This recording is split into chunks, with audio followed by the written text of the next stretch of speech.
जिस दिन बटन ने इस्तीफा भेज दिया, सुबह का वक्त था। चाय के ठेले पर भगोने की भाप, अधजली बीड़ी का धुआं और मोहल्ले की बहसें तीनों एक साथ उठ रहे थे। मुल्ला नसरुद्दीन वही बैठा था, हमेशा की तरह उसी टूटी बेंच पर अपने गधे के साथ। गधा इस वक्त दीवार की ओर मुंह करके खड़ा था और मुल्ला उससे सवाल कर रहा था। तुम इंसान क्यों नहीं बन सकते? मुल्ला ने पूछा। गधे ने धीरे से पलटकर उसे देखा, एक लंबी सांस छोड़ी और फिर वही खड़ा रहा। रमजानी चायवाला हंस पड़ा। मुल्ला, गधा इंसान कैसे बने? इंसान बनने के लिए थोड़ी अक्ल चाहिए। मुल्ला मुस्कराया, हाँ, पर अक्ल भी तो वही ले गया था जो इंसान बना। भीड़ हंसी, लेकिन कुछ चेहरों पर मुस्कान अटक गई। बात बस इतनी सी है, मुल्ला बोला, गधे को इंसान बनने के लिए झूठ बोलना सीखना पड़ेगा। और जो झूठ न बोल सके वो या तो गधा रह जाता है या पागल। चुप्पी छा गई। पर इंसान गधा क्यों बनता है? बगल में बैठा सरफराज पूछ बैठा। जब उसे सच बोलने का मन करने लगे, मुल्ला ने जवाब दिया। तभी चाय की दुकान पर एक नई आवाज गूंजी। सुनिए, जिस गली में बकरियों ने आदमी को लात मारी थी, उधर फिर से बकरियों की बैठक हो रही है। भीड़ दौड़ पड़ी। सिर्फ मुल्ला बैठा रहा। उसने गधे से कहा, बैठकें तो इंसान भी करते हैं, बस फर्क इतना है कि इंसान उसमें अपनी पीठ खुजाता है और बकरियां सींग। गधे ने एक बार फिर आंखें झपकाईं और चुपचाप एक कागज चबाने लगा, जिस पर लिखा था, सत्य ही शिव है। कुछ ही देर में मोहल्ले के गणमान्य लोगों का एक नया मुद्दा उठ चुका था। गधा दार्शनिक है या समाज विरोधी? पंचायत बैठी।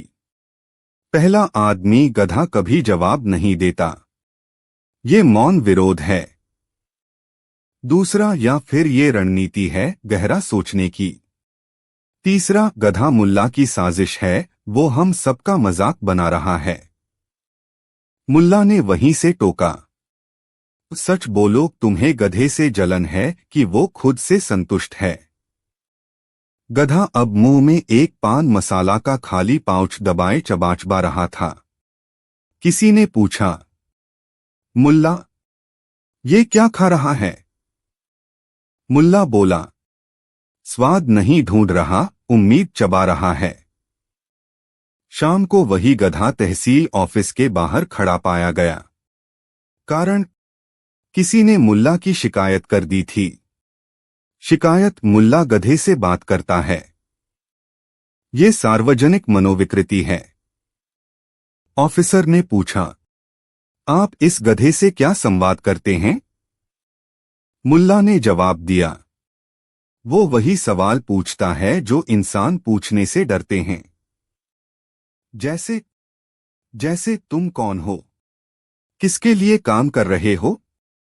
और ये सैलून वाला क्यों पूछता है कि बाल छोटे करवाओगे या सोच? गधे ने एक बार जोर से दुलत्ती मारी, सीधी उस पोस्टर पर जो दफ्तर की दीवार पर चिपका था।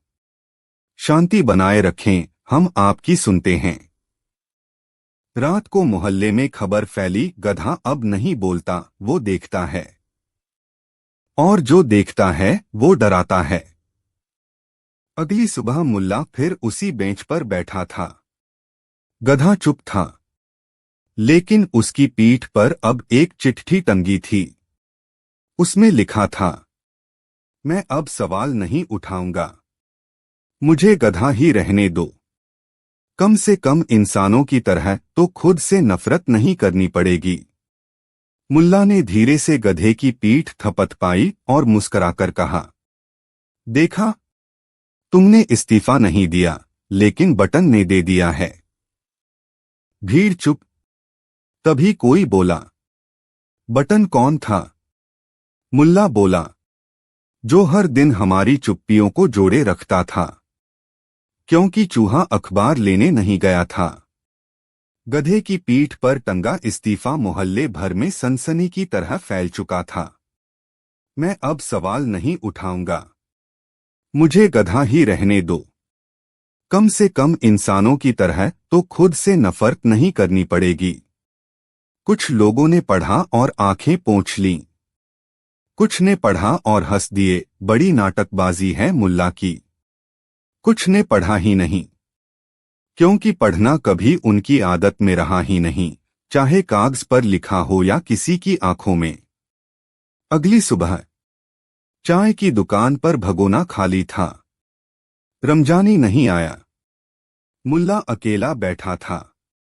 गधा वहीं था इस्तीफे के साथ। एक आदमी पास आया और बोला, मुल्ला, इस बार तुमने हद कर दी। गधा अगर बोलने लगे तो हम सबकी नौकरी चली जाएगी। मुल्ला ने सिर हिलाया। इसलिए तो बोलना मना है, यहां सिर्फ सहना अनिवार्य है। उसी दोपहर शहर के चौक पर एक मजमा लगा।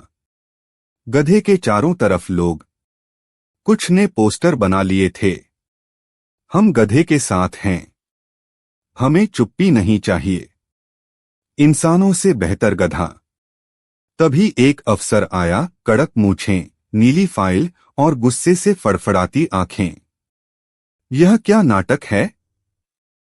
मुल्ला बोला, जनाब, ये नाटक नहीं, सच्चाई का पूर्वाभ्यास है। जो गधा बोल नहीं सकता, अब उसे भी सजा मिलेगी। तुमने इसे इस्तीफा क्यों लिखवाया? मैंने नहीं लिखा साहब, बटन ने लिखा था। कौन बटन? मुल्ला बोला, जो हर दिन हमारी चुप्पियां जोड़े रखता था, शर्ट में, संविधान में और उम्मीदों में। भीड़ सन्न। गधा चुप। अफसर ने आंखें तरेरी। ये दार्शनिक बातें बंद करो, तुम्हें चुप कराना पड़ेगा। चुप्पी नहीं तो आजादी नहीं साहब, मुल्ला बोला। और जिस दिन गधा चुप हो गया, समझिए वो इंसान बनने की कगार पर है। उसी रात मुल्ला और गधा अकेले सड़क पर चल रहे थे। चांद दीवारों पर चढ़कर झांक रहा था, जैसे उसे भी शक हो कि बात सिर्फ गधे तक ही सीमित नहीं है। गधे की पीठ पर अब एक नया कागज लटक रहा था। इस पर लिखा था, जिस दिन चूहा अखबार लेने नहीं गया, उसी दिन शहर ने सोचना बंद कर दिया। मुल्ला रुक गया। गधे से बोला, अब बता, अगर चूहा अखबार लाएगा भी तो क्या पढ़ेगा? हेडलाइन या हास्य रेखा चित्र? गधा चुप। फिर उसने धीरे से पूंछ हिलाई। और पहली बार उसने इंसानों की तरह गर्दन झुका ली। कुछ दिन बाद गधा गायब हो गया। कोई नहीं जानता वो कहाँ गया। कुछ कहते हैं वो जंगल चला गया, कुछ कहते हैं वो इंसान बन गया। मुल्ला, वो अब भी उसी बेंच पर बैठता है, पर अकेला। बस उसकी जेब में एक टूटा हुआ बटन है। हर बार उसे देखते हुए वह बुदबुदाता है, बटन गया, अब चुप्पी किससे सिलवाऊं? अगली कहानी। जिस दिन दरवाजे ने घंटी को काट खाया। मोहल्ले की उस पुरानी गली में, जहां हर दीवार पर नमी की एक स्थायी नागरिकता थी, मुल्ला नसरुद्दीन रोज की तरह अपनी पुरानी कुर्सी पर बैठे थे। कुर्सी ऐसी थी कि जैसे बैठते ही आदमी झूठ बोलना बंद कर दे और सच्चाई से सीधा सामना हो जाए। पास में गधा बैठा था, बिल्कुल शांत, बिल्कुल सतर्क, जैसे कुछ लिख रहा हो भीतर ही भीतर, पर किसी को पढ़ने नहीं दे रहा हो। गली में न कोई चुनाव था, न कोई शादी, फिर भी हलचल थी। और जहां हलचल हो वहां मुल्ला बिना ताली बजाए हंसी ढूंढ लेते थे। इस बार हलचल की वजह कुछ अनोखी थी। दरवाजा नंबर 27, जो वर्षों से बंद पड़ा था, अचानक सुबह अपने आप खुल गया था। किसी ने खोला नहीं, ताला टूटा नहीं, कुंडी भी ज्यों की त्यों, फिर भी वो खुला था। गली के लोगों के लिए ये किसी चमत्कार से कम नहीं था। किसका दरवाजा था? क्यों खुला? अंदर क्या है? इन सवालों के जवाब ढूंढने के बजाय लोग सवालों को ही चाय में डुबोकर चूस रहे थे। मुल्ला वहीं बैठे मुस्करा रहे थे, जैसे उन्हें पहले से सब पता था। मुल्ला, तुम तो हर बात का मतलब निकाल लेते हो, बताओ तो सही, दरवाजा खुला क्यों? एक दुकानदार ने पूछा। मुल्ला ने मुस्कराते हुए जवाब दिया, जब घर चुप हो जाए तो दरवाजे बोलने लगते हैं। अब गली में सिर्फ दरवाजा ही नहीं, घंटी भी चर्चा में आ गई थी, क्योंकि दरवाजा खुलने के बाद घंटी खुद ही नीचे गिरी पड़ी थी, जैसे उसे जबरदस्ती हटाया गया हो। कुछ लोगों ने ये बात ऐसे उठाई जैसे घंटी की हत्या हुई हो। कुछ बोले दरवाजा और घंटी में झगड़ा था शायद। एक बुजुर्ग बोले, मैंने बचपन में इन दोनों को साथ साथ देखा है। घंटी पहले बजती थी, दरवाजा फिर खुलता था। अब वक्त बदल गया है। मुल्ला चुप थे, गधा भी। मगर फिर मुल्ला बोले, घंटी का काम था सूचना देना, दरवाजे का काम था रोकना। जब सूचना रोक दी जाए तो दरवाजे खतरनाक हो जाते हैं। उस शाम गली में एक पर्चा बंटा। किसी ने चुपचाप बांटा, बिना नाम के। उस पर लिखा था, यह गली अब सूचनाहीन है। यहां दरवाजे खुलते हैं बिना पूछे, और घंटियां गुमशुदा हैं। अब लोगों को लगने लगा कि मसला बड़ा है। यहां बात दरवाजे और घंटी की नहीं थी, बात सूचना और स्वीकृति की थी। गली में एक आपात बैठक बुलाई गई।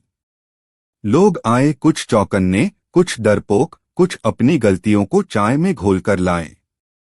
पहला आदमी बोला, हमें उस दरवाजे को फिर से बंद करना होगा। ये गली का अनुशासन बिगाड़ रहा है। दूसरा आदमी बोला, नहीं, अब जब खुल ही गया है तो चलो अंदर जाकर देखें। तीसरा आदमी बोला, और घंटी का क्या? उसे किसी ने मारा है। मुल्ला बोले, घंटी नहीं मरी, वो बेघर हो गई है। अब वो बजेगी किसी और दीवार पर। तभी गली में एक नौजवान आया, हाथ में घंटी, आंखों में डर। बोला, ये मुझे नाली में मिली, कोई फेंक गया था। और घंटी अब बिल्कुल चुप थी, जैसे उसे अपना अस्तित्व खोने का पछतावा हो। मुल्ला ने घंटी को देखा और बोले, पहले ये हमें जगाती थी, अब खुद को भी नहीं जगा सकती। गली का माहौल अब और अजीब हो गया। बच्चे डरने लगे थे, बुजुर्ग चुप हो गए थे, और नौजवानों को लगने लगा था कि दरवाजा एक प्रतीक है किसी बड़ी चीज का। रात को कुछ लोगों ने दरवाजा नंबर 27 के सामने मोमबत्तियां जला दी, जैसे कोई क्रांति शुरू हो गई हो। किसी ने पोस्टर चिपकाया, सूचना का दरवाजा खुल चुका है, अब सच को बाहर आने दो। अगली सुबह दरवाजा फिर से बंद मिला। घंटी गायब थी, और दीवार पर लिखा था, मैं वापस नहीं आऊंगी जब तक मेरी आवाज को इजाजत न मिले। घंटी। अब मामला थाने पहुंचा। एक अफसर आया, रजिस्टर लेकर।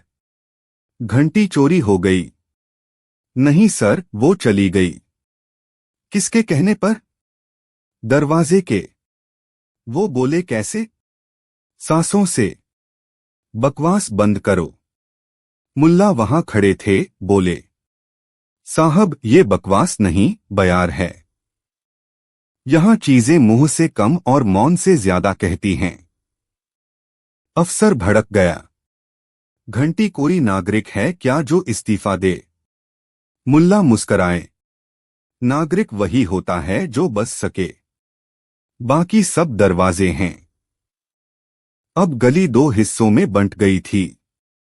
एक हिस्सा जो दरवाजे के साथ था, दूसरा जो घंटी के साथ। दरवाजावादी कहते थे, नियम पहले आते हैं। घंटीवादी कहते थे, सूचना जरूरी है।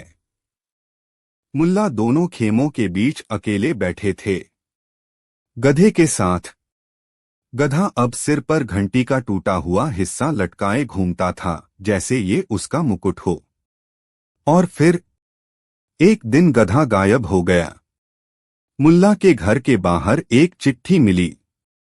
उस पर लिखा था, जब दरवाजा काटने लगे तो घंटी सिर्फ घंटी नहीं रहती, गली फिर से शांत हो गई है। घंटी की जगह अब एक बड़ा सा बोर्ड टंगा है, बजाना मना है। मुल्ला अब बोलते नहीं, वे बस दीवार पर उंगली रखकर धीरे धीरे उस जगह को घिसते हैं जहां घंटी कभी हुआ करती थी, क्योंकि खिड़की ने आंख मार दी थी। गली में शांति लौट आई थी, लेकिन वो वैसी शांति नहीं थी जैसी बारिश के बाद होती है। ये वो शांति थी जो किसी अदालत के फैसले के बाद छूटे सन्नाटे जैसी होती है। सब कुछ सामान्य दिख रहा था, लेकिन हर दरवाजा जैसे अपनी जगह असहज खड़ा था और हर दीवार जैसे किसी पुराने झगड़े को निगल रही थी। घंटी जा चुकी थी, गधा भी। मुल्ला अब कम बोलते थे, ज्यादा देखते थे। हर सुबह वो वहीं कुर्सी पर बैठते। चाय की दुकान अब चुप्पी चाय भंडार बन गई थी, जहां लोग चाय पीते नहीं, पीकर चुप रह जाते।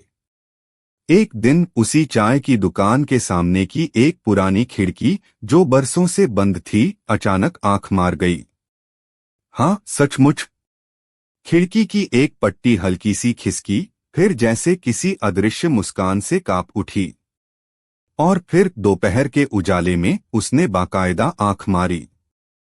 लोग पहले तो हंसे, फिर चौंके, फिर डरने लगे, क्योंकि खिड़की ने किसी इंसान को नहीं, सीधे मुल्ला को देखा था। अगली सुबह वही खिड़की पूरी खुली मिली। उसके पास एक चिट्ठी टंगी थी, छोटे अक्षरों में लिखा था, जब दरवाजा काटने लगे और घंटी चुप हो जाए, तब खिड़कियां देखना शुरू कर देती हैं। अब बात सिर्फ एक खिड़की की नहीं थी। गली की कई खिड़कियां एक एक कर खुलने लगीं। कुछ देर के लिए ऐसा लगा जैसे मकान सांस ले रहे हों। लोगों ने पर्दे हटाए। पुराने अखबारों से ढकी दीवारें हिलने लगीं। और पहली बार किसी ने देखा, हर खिड़की के पार एक अलग कहानी थी। मुल्ला बोले नहीं, बस धीरे से अपनी जेब से वही टूटा हुआ बटन निकाला और उसे खिड़की के सामने रख दिया। एक छोटा बच्चा पास आया और बोला, मुल्ला चाचा, अब क्या होगा? अब जो होगा वो लिखा नहीं जाएगा, मुल्ला बोले। अब देखा जाएगा, क्योंकि खिड़कियां सुनती नहीं, देखती हैं। और जैसे किसी इशारे पर गली की दीवारों से पोस्टर गिरने लगे। सूचना मना है, बजाना मना है, चुप रहना अनिवार्य है। सारे आदेश एक एक कर ढहते गए। फिर एक दिन किसी ने देखा, वही गधा जो गायब था लौट आया है। लेकिन अब उसकी पीठ पर घंटी नहीं थी, न ही कोई इस्तीफा। उसकी आंखों में सिर्फ एक सीधी, सीरियस सी चमक थी, जैसे अब वो लौटकर नहीं, गवाही देने आया हो। गधा खिड़की के सामने रुका और पहली बार उसने जोर से हिनहिनाया, इतनी जोर से कि पूरे मोहल्ले की खिड़कियां हिल गईं। और तब खिड़की नंबर 17 की दीवार पर एक नई बात लिखी मिली। जो दरवाजा डर से खुला था, वो अब आंखों से बंद होगा, क्योंकि अब खिड़की जाग गई है। लोग चुप, मुल्ला चुप, गधा चुप। और फिर अचानक चाय की दुकान से एक आवाज आई, मुल्ला, अब खिड़की अगर आंख मारती रहे तो क्या? मुल्ला मुस्कराए, धीरे से बोले, तो अब पर्दे खुद को फाड़ देंगे। उस दिन के बाद गली बदल गई। चाय की दुकान फिर से सुनवाई चाय घर बन गई। हर खिड़की अब खुली रहती थी, मगर झांकने के लिए नहीं, देखने के लिए। और लोग अब सवाल नहीं पूछते थे, अब वे देखते थे। मुल्ला अब भी वहीं बैठते हैं, उसी कुर्सी पर। गधा कभी कभी पास बैठता है, कभी दूर जाकर खिड़की के नीचे बैठता है। और जब भी कोई नया बच्चा पूछता है, मुल्ला घंटी अब कहाँ है, तो मुल्ला धीरे से जवाब देते हैं, अब वो तुम्हारी आंखों में है। अगर सही से देखोगे तो बजेगी। अगली कहानी। गली नंबर 11, जिसे लोग प्यार से नियत की नाली कहते थे, असल में गटर के पास बसी एक ऐसी बस्ती थी जहां हर चीज देर से होती थी। दूधवाला देर से आता था, अखबार देर से गिरता था, सूरज देर से उगता था, और फैसले कभी कभी तो सालों बाद आते थे। इसी गली के आखिरी कोने में, जहां चाय की दुकान नहीं बल्कि चाय की आदत बसी थी, मुल्ला नसरुद्दीन एक लकड़ी की चरमराती कुर्सी पर बैठे थे। उनके सामने लकड़ी की एक पुरानी तख्ती रखी थी, जिस पर कभी नसरुद्दीन फाइनेंस एंड फिलॉसफी लिखा जाता था, लेकिन अब उसमें से फाइनेंस मिटा था और फिलॉसफी धूल खा रही थी। मुल्ला की दुकान अब लेन देन का अड्डा नहीं थी, बल्कि सोच समझ का केंद्र थी। लोग यहाँ उधार लेने नहीं, तर्क लेने आते थे, और कभी कभी बिना ब्याज के गलती लौटाने भी। उस दिन की बात कुछ और ही थी। मुल्ला चाय की चुस्की ले रहे थे कि तभी एक आदमी आया, हाथ में स्कूल बैग, आंखों में उलझन और जेब में एक टूटी हुई रबर। मुल्ला साहब, उसने धीरे से कहा, एक अजीब बात हुई है। मेरी रबर मुझसे उधार मांग रही है। मुल्ला ने चाय रख दी।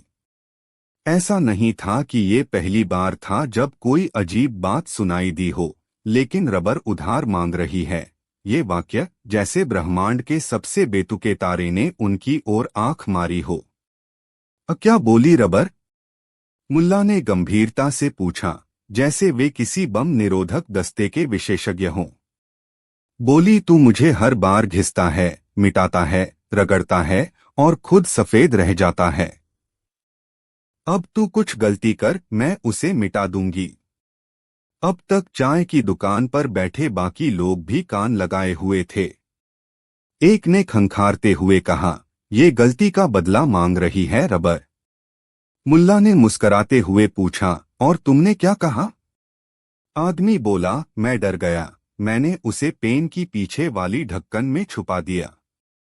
इस पर मुल्ला धीरे से बोले, कभी कभी चीजें जब जवाब मांगती हैं तो हम उन्हें छुपा देते हैं, लेकिन वो मिटती नहीं। अब लोगों की जिज्ञासा बढ़ गई थी। एक ठेले वाला बोला, मेरी साइकिल की घंटी भी रोज सुबह खुद बजती है, बिना छुए। लगता है गली में चीजें बगावत कर रही हैं। एक बुजुर्ग बोले, मेरा चश्मा अब मुझे दिखाना बंद कर चुका है, कहता है तू सच्चाई देखता ही नहीं तो मैं धुंधला रहूंगा। मुल्ला ने अपनी कुर्सी खिसकाई और चाय की दुकान की तरफ देखा। वहां दीवार पर पहले एक पुरानी ब्लैक बोर्ड थी, अब वहां सफेद कागज चिपका था जिस पर लिखा था, गलतियां अब गुमशुदा नहीं, स्वतंत्र हैं। गली में अब एक हलचल सी थी। ऐसा लगने लगा था कि वस्तुएं बोलने लगी हैं, नहीं, ज्यादा सही होगा कहना, सुनाई देने लगी हैं। अगले दिन चायवाले ने बताया कि उसकी केतली ने रात को खुद ही अपनी सीटी बजाई और कहा, अब मैं सिर्फ पानी नहीं उबालूंगी, मैं तेरे अंदर का झूठ भी गर्म करूंगी। मुल्ला मुस्कराए। उन्होंने उसी टूटे हुए रजिस्टर के पिछले पन्ने पर एक लाइन लिखी, जो चीजें घिसती हैं वो एक दिन चिंगारी बनती हैं। गली वालों को अब डर भी लगने लगा था और आकर्षण भी हो रहा था, एक ऐसा रोमांच जो सच से भरा हो पर आराम से छेदा न जा सके। फिर एक शाम वो आदमी फिर आया, वही जिसने सबसे पहले रबर की बात बताई थी। इस बार उसकी जेब में एक छोटी सी पुड़िया थी, जिसमें वो रबर 2 टुकड़ों में थी। मुल्ला, वो फट गई, उसने उदासी से कहा। मुल्ला ने पूछा, तूने फिर से उससे गलती मिटवाने की जिद की? आदमी ने सिर झुकाया, हाँ, मैंने उसे ज्यादा रगड़ दिया। उसने कहा था, मैं अब गलती नहीं, सच मिटाना चाहती हूँ, मुझे डर लगा। मैंने रोकना चाहा। वो चटक गई। अब गली की हवा जैसे ठंडी हो गई थी। मुल्ला ने रबर के दोनों टुकड़े देखे और बहुत धीरे से कहा, जब कोई चीज सिर्फ गलती मिटाने के लिए बनी हो और सच तक पहुंच जाए तो दुनिया उसे तोड़ देती है। वो रबर अब किसी संग्रहालय की वस्तु नहीं थी, वो अब गली का आईना बन गई थी। और उस रात मुल्ला ने आखिरी बार चाय की दुकान के काउंटर पर कुछ लिखा, अब घिसने की बारी हमारी है। उसके बाद से मुल्ला ने अपनी पुरानी तख्ती को मिटा दिया। अब वहां सिर्फ एक शब्द लिखा था, सुनो। गली की खामोशी अब बातें करती थी। चाय की भाप अब इरादे बताती थी। और कुर्सियां अब आराम नहीं, सच्चाई मांगती थीं। जब तौलिया बिना भीगे सूख गया। गली नंबर 11 में कुछ भी अब वैसा नहीं था जैसा हुआ करता था। चाय अब सिर्फ स्वाद नहीं, सवाल बन चुकी थी।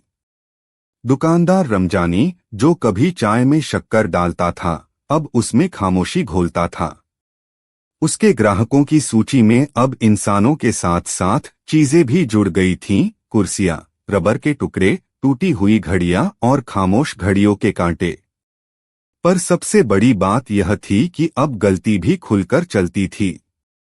गली की दीवारों पर अचानक सफेद पोस्टर चिपकने लगे थे, जिन पर काले अक्षरों में लिखा था, गलती मिटाई नहीं जाएगी, उसे समझा जाएगा। मुल्ला नसरुद्दीन की दुकान अब किताबों की जगह चुप्पी बेचती थी।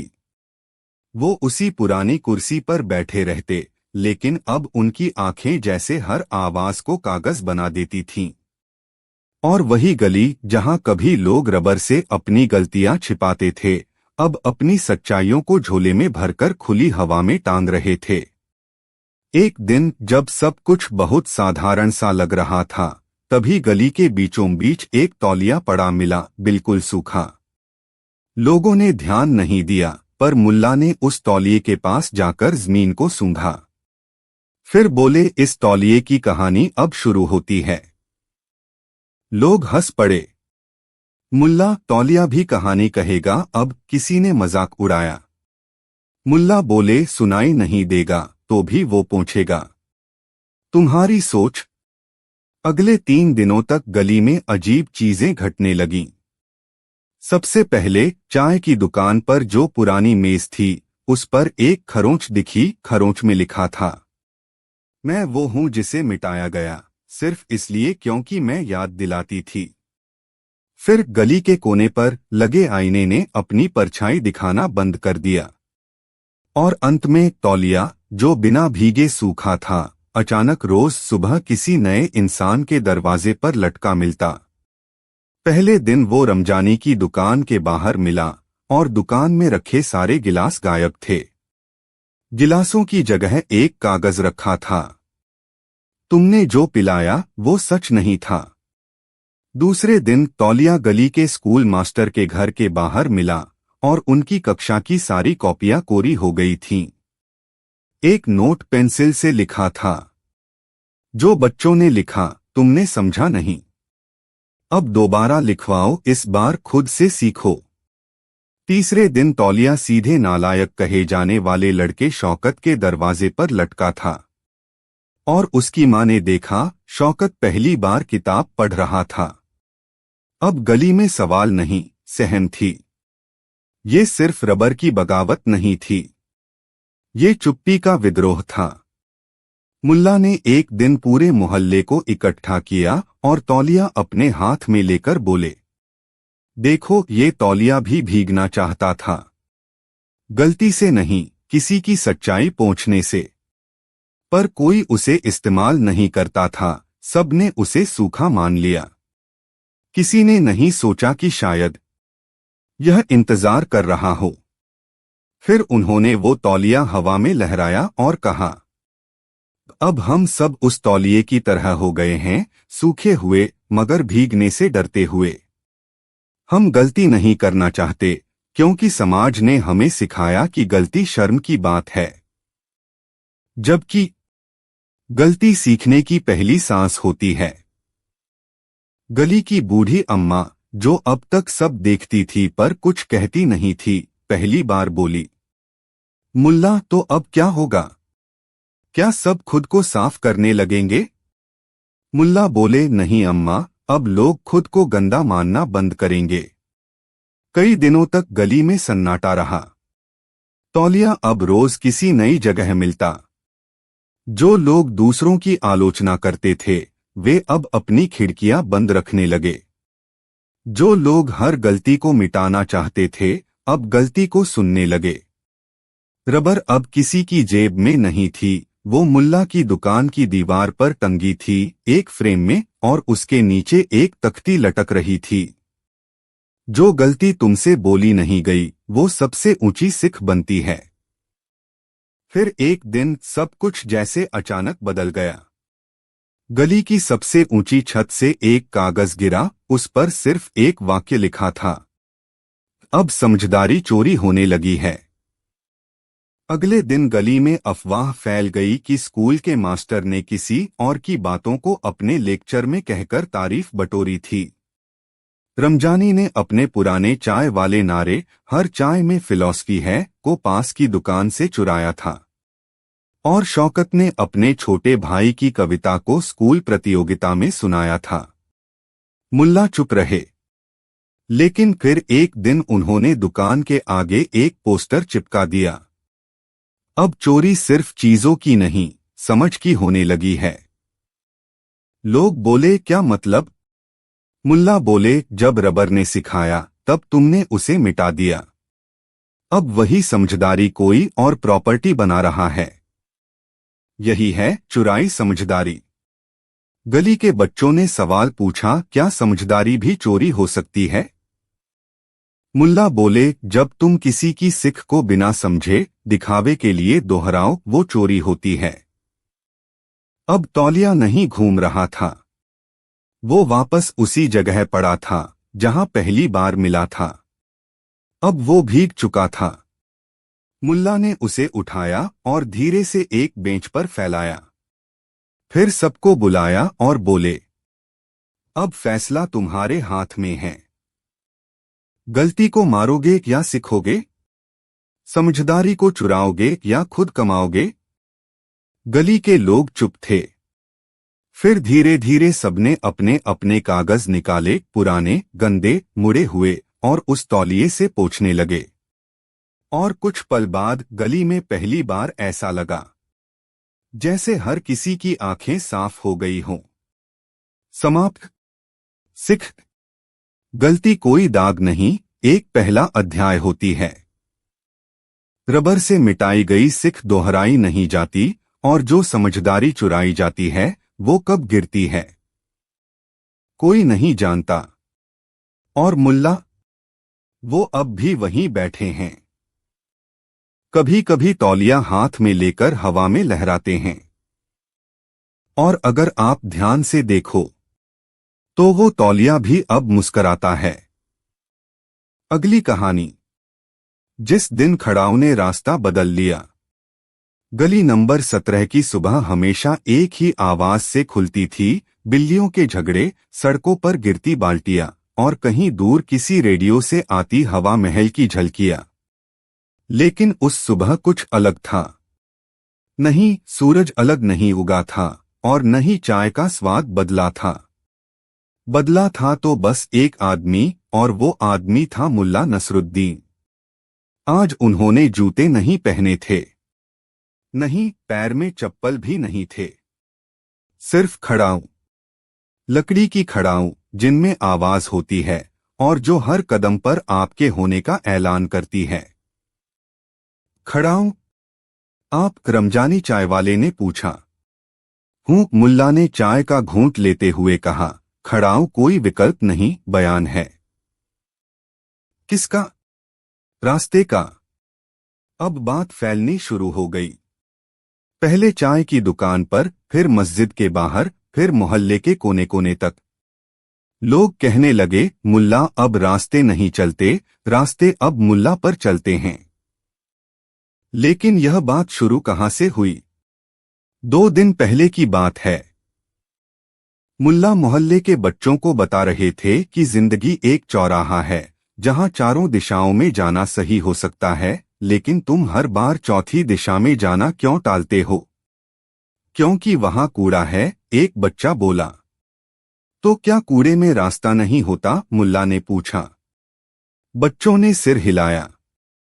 मुल्ला ने उसी शाम अपने पुराने कपबोर्ड से लकड़ी की खड़ाऊ निकाली, वो खड़ाऊ जो उन्होंने कभी अपने नाना से ली थी, जिसे पहनकर आदमी ऐसा लगता है जैसे सोच के वजन से उसकी एड़ी भारी हो गई हो। अगली सुबह जब सबने उन्हें पहली बार उन खड़ाओं में देखा तो लगा जैसे जमीन खुद झुककर उन्हें रास्ता दिखा रही हो। मुल्ला चलते जा रहे थे और खड़ाओं की आवाज जैसे कोई अल्फाज नहीं, चेतावनी थी। धीरे धीरे मोहल्ले में और भी लोगों ने पुराने जूते उतार फेंके। खड़ाओं तो नहीं थी, लेकिन किसी ने रबड़ की चप्पल को सहेज कर पहना, किसी ने टूटे हुए जूते को टाका लगाकर फिर से जिंदा किया। यह बदलाव सिर्फ पहनावे में नहीं था, यह सोच में था।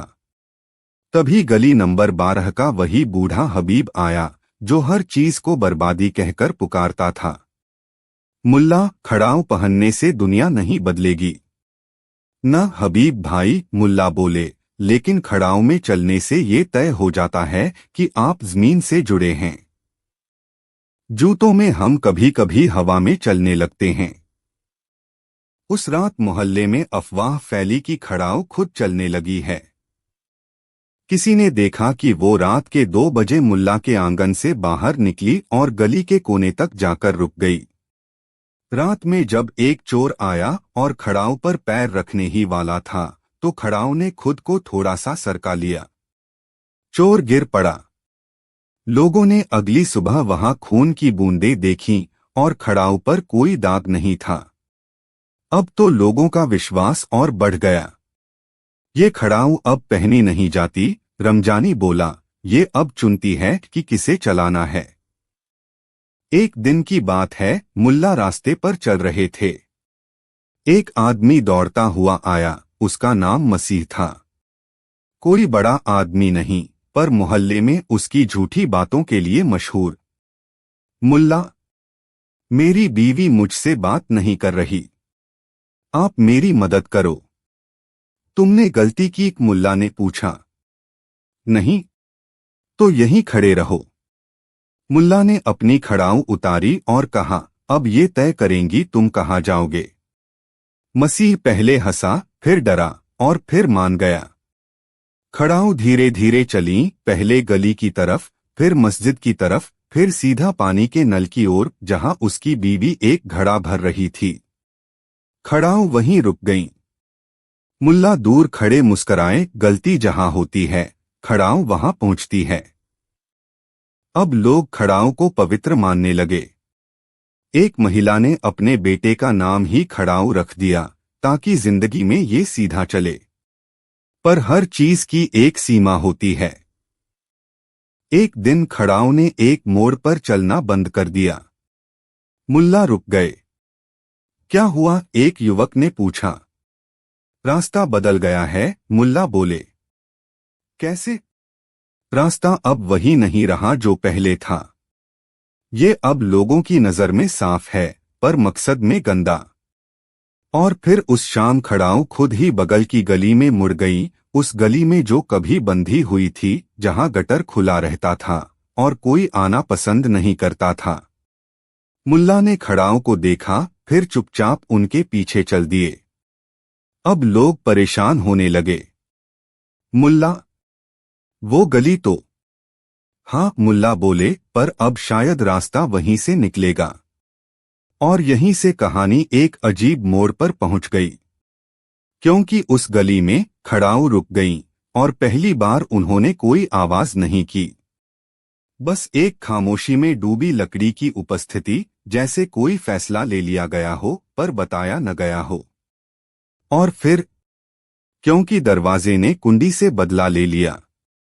गली नंबर 17 में जो गंध पहले सिर्फ सीलन की होती थी, अब उसमें चुप्पियों की भी मिलावट हो चुकी थी। जहां पहले खड़ाओं की टकटक आवाज जीवन का हिस्सा लगती थी, अब उसकी अनुपस्थिति एक सवाल बन गई थी। 3 दिन हो गए थे। खड़ाओं वही गली की उस बदनाम मोड़ पर पड़ी थीं, जहां न कोई जाता था न कोई लौटता था। और मुल्ला नसरुद्दीन, वो ठीक खड़ाओं के सामने एक टूटी खाट पर बैठे रहते, बिना कोई बात किए, बिना कोई बात सुने। मुल्ला, क्या आप बीमार हैं? रमजानी ने पूछने की हिम्मत की। नहीं, मुल्ला बोले, मैं बस वहीं बैठा हूं जहां रास्ता रुक गया है।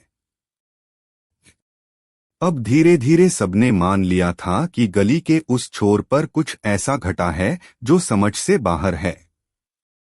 और फिर एक रात कुछ हुआ, कुछ ऐसा जिसकी न तो कोई आहट थी न ही कोई भविष्यवाणी। दरवाजा खुला। जिस घर के बाहर खड़ाऊ पड़ी थीं, उसका दरवाजा, जो पिछले 10 साल से कभी नहीं खुला था, उसने अचानक करवट ली। चरमराहट में एक करुणा थी, जैसे किसी ने भीतर से वर्षों की नींद तोड़ी हो। और दरवाजे के साथ निकली एक बूढ़ी कुंडी, लोहे की, जंग लगी और टूटी हुई। बूढ़े हबीब, जो अब भी हर चीज को बर्बादी कहते थे, बोले, दरवाजा खुला, इसका मतलब है कोई लौटा है। मुल्ला ने सिर उठाया, या कोई निकला है। फर्क समझना जरूरी है। और उस दिन पूरे मोहल्ले ने देखा, उस घर से एक बुजुर्ग महिला निकली, झुकी हुई, सफेद बालों वाली, जिनकी आंखें धूप में ऐसे सिकुड़ रही थीं जैसे पहली बार रोशनी देख रही हों। ये अम्मा हैं, किसी ने कहा। कौन अम्मा? वो जिनके बारे में कहा जाता था कि उन्होंने कभी किसी से माफी नहीं मांगी। मुल्ला खड़े हुए, खड़ाऊं अब भी वहीं थीं। अम्मा उनके पास आईं। तुम्हारी खड़ाऊ ने मेरा दरवाजा खटखटाया। न, मुल्ला बोले, मेरी खड़ाऊ ने सिर्फ रुकना सीखा था। कुंडी ने खुद खोलने का फैसला लिया। अब दरवाजे और कुंडी की कहानी फैलने लगी थी। मोहल्ले के लोग कहने लगे, कुंडी ने जो सालों से रोका था, उसने पहली बार रास्ता दिया। और तब पहली बार सबने महसूस किया कि गलियों में सिर्फ रास्ते नहीं होते, वहां इरादे भी रहते हैं। एक शाम रमजानी की चाय की दुकान पर बहस चल रही थी। गलती किसकी होती है, दरवाजे की या कुंडी की? मुल्ला बोले, गलती दरवाजे की नहीं होती, वो तो खोलने को बना होता है। लेकिन कुंडी अगर अपनी थकान में बदल जाती है तो दरवाजा कैद बन जाता है। शौकत ने पूछा, तो फिर बदला किसने लिया, दरवाजे ने या कुंडी ने? मुल्ला मुस्कराए, ये बदला नहीं था बेटा, ये वक्त का हिसाब था। कुंडी को सालों बाद याद आया कि दरवाजा कभी बंद करने के लिए नहीं, सुरक्षित रखने के लिए था। और जब सुरक्षा डर में बदल जाए तो दरवाजा सबसे ज्यादा दुखी होता है। अब खड़ाऊ उठ चुकी थीं, और इस बार उन्होंने कोई आवाज नहीं की। वो मुल्ला के पैरों से चिपक गईं, जैसे जमीन ने अपनी भाषा पा ली हो। मुल्ला ने उन खड़ाओं को पहन लिया, और पूरे मोहल्ले ने देखा, वो पहली बार सीधा उसी पुराने स्कूल की ओर जा रहे थे, जहां बच्चों को अब सिर्फ सिलेबस सिखाया जाता था। मास्टर साहब बाहर खड़े थे। आज क्या उपदेश देने आए हो, मुल्ला? उपदेश नहीं, मुल्ला बोले, एक सवाल। उन्होंने खड़ाऊ उतारी और मास्टर के सामने रख दी। इन पर चलकर बताओ, क्या तुम अपने सारे फैसलों को महसूस कर सकते हो? मास्टर हंसा, मैं समझा नहीं। इसीलिए तो पूछा है, मुल्ला बोले, समझ के बिना जब तुम बच्चों को सोच सिखाओगे तो वो दरवाजा बन जाएंगे जिनके भीतर कुंडी भी खुद को नहीं पहचानेगी। अब लोग सचमुच बदलने लगे थे। अम्मा ने अपनी कुंडी दान कर दी ताकि कोई और दरवाजा बिना मतलब बंद न हो। रमजानी ने चाय के प्याले के नीचे छोटे संदेश छापने शुरू किए। खोलो, बंद होना बीमारी नहीं है, लेकिन बंद ही रह जाना जरूर है। और खड़ाऊ उन्होंने फिर एक दिन अचानक चलना बंद कर दिया।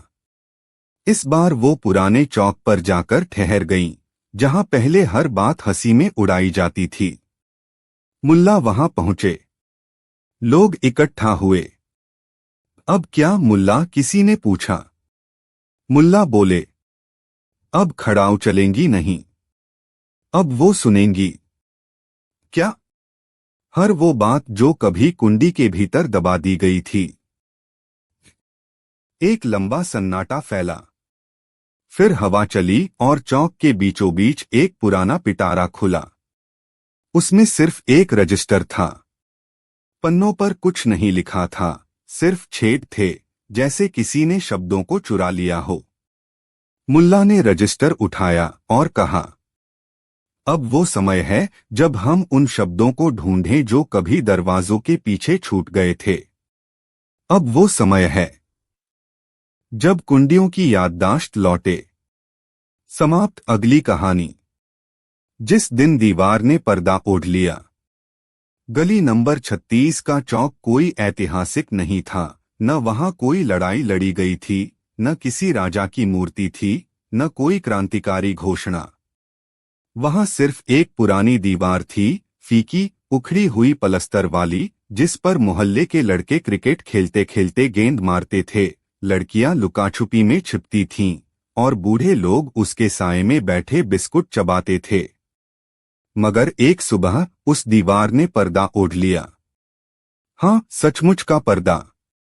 गुलाबी रंग का, थोड़ा मैला, फूलों वाला पर्दा, जिसे देखकर लोग कुछ नहीं समझ पाए। सबसे पहले रमजानी चाय वाले ने देखा। वो दुकान खोल ही रहा था कि उसकी नजर दीवार पर गई। उसने अपनी ऐनक साफ की, 2 बार आंखें मिचमिचाईं और फिर सीधे मुल्ला नसरुद्दीन के घर की तरफ भागा। मुल्ला, दीवार ने पर्दा ओढ़ लिया है। मुल्ला, जो उस वक्त अपने गमले से तुलसी की सूखी पत्ती निकाल रहे थे, एक पल को रुके, फिर बोले, पर्दा जब खुद से उतर जाए तो उसे कोई और नहीं ओढ़ा सकता, पर अगर दीवार ने ओढ़ा है तो जरूर कुछ छिपाना चाहती है। क्या रमजानी की आंखों में डर था। जैसे हर इंसान के पास एक चेहरा होता है, दीवारों के पास भी एक इतिहास होता है। शायद अब वो इतिहास शर्मिंदा है। अब मोहल्ले में सनसनी फैल चुकी थी। लोग दीवार के चारों तरफ जमा हो गए। किसी ने पास जाकर पर्दा हटाने की कोशिश की तो एक बिल्ली ने झपट्टा मारा और आदमी भाग खड़ा हुआ। उस दिन के बाद से वो बिल्ली पर्दे वाली देवी के नाम से मशहूर हो गई। मुल्ला वहां आए। उन्होंने चाय का कुल्हड़ पकड़े हुए दीवार को देखा, फिर मुस्कराए। इंसानों की तरह दीवारें भी तब पर्दा ओढ़ती हैं जब उन्हें लगता है कि कोई उन्हें बिना वजह घूर रहा है। तो क्या हम दीवार को शर्मिंदा कर रहे थे? एक नौजवान ने पूछा। न, मुल्ला बोले, हम उसे इंसान बनने का मौका नहीं दे रहे थे। अब बहस छिड़ गई। क्या दीवार का पर्दा निजी संपत्ति है? क्या वो बिल्ली का है? क्या ये किसी कलाकार की शरारत है? क्या मोहल्ला अब धार्मिक रूप से विभाजित हो रहा है? क्या ये एक गुप्त संदेश है? सबने अपने अपने तर्क दिए और हमेशा की तरह कोई नतीजा नहीं निकला। तीसरे दिन उस पर्दे के नीचे से एक नोट निकला। किसी ने दीवार के नीचे गुल्लक की तरह एक स्लिट बना दी थी और उसमें लिखा था, मुझे सिर्फ रहने दो। कोई नाम नहीं, कोई हस्ताक्षर नहीं। मुल्ला ने नोट पढ़ा और चाय का एक लंबा घूंट लिया। जब वो बोले, दीवार अब इंसानों से ज्यादा समझदार हो गई है, उसे कुछ कहने की जरूरत नहीं, सिर्फ जीने की आजादी चाहिए। अब बात आग की तरह फैल गई। लोग कहने लगे, वो दीवार हम सबकी तरह थक गई है। कुछ और बोले, वो किसी प्रेम कहानी की गवाह रही होगी, इसलिए अब खुद को ढकना चाहती है। और फिर शुरू हुआ मोहल्ले में दीवारों को समझने का चलन। कोई अपनी छत की दीवार पर कविता लिख रहा था। कोई अपने घर के बाथरूम की टाइलों से बात कर रहा था। एक महिला तो सीमेंट से बने चौबारे को गले लगाकर रो रही थी। तू भी चुप रहती थी, मैं भी चुप रहती थी। अगले हफ्ते एक और पर्दा लगा, इस बार गली नंबर 42 में। फिर तीसरे हफ्ते मोहल्ले की पुरानी पानी की टंकी पर एक सफेद पर्दा टंगा मिला, जिसमें लिखा था, मैं सिर्फ भरती हूं, छलकती नहीं।